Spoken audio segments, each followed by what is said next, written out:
না, তুই চলে যা এখান থেকে। কি বললেন মা?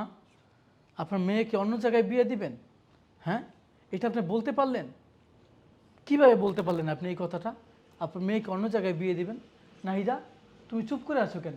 কিছু বলো তোমার মাকে। হ্যাঁ, কি বলতেছে মা এসব? আমার নাকি কোনো টাকা পয়সা নাই, আমি নাকি কোনো টাকা পয়সা পাঠাই নাই। তুমি কিছু বলো। এই, নাহিদা কি বলবে? নাহিদা আমার মেয়ে, আমি যা বলবো তাই হবে। তুই চলে যা, নাহিদা যাবে না কোথাও।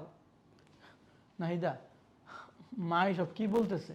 তোমাকে নাকি অন্য জায়গায় বিয়ে দিবে? নাহিদা, বিশেষ করে আমি তোমাকে অনেক ভালোবাসি, তোমাকে ছাড়া আমি থাকতে পারবো না। একমাত্র তোমার সুখের জন্য আমি সেই প্রবাসে কষ্ট করে পরিশ্রম করে টাকা ইনকাম করেছি। আর মা বলতেছে আমার নাকি টাকাও নাই। আচ্ছা, আমার টাকা লাগবে না, শুধু তুমি পাশে থাকলে হবে। নাহিদা চলো, আমরা চলে যাই, তুমি আর আমি একসাথে থাকবো। আমি তোমাকে তিন কবুল বলে বিয়ে করেছি না? আর তুমিও তো আমাকে বিয়ে করেছো, আমরা স্বামী স্ত্রী। চলো আমরা চলে যাই, প্রয়োজনে আমরা একটু কষ্ট হবে আমাদের, তুমি পাশে থাকলে আমি আবার নতুন করে জীবন শুরু করতে পারবো।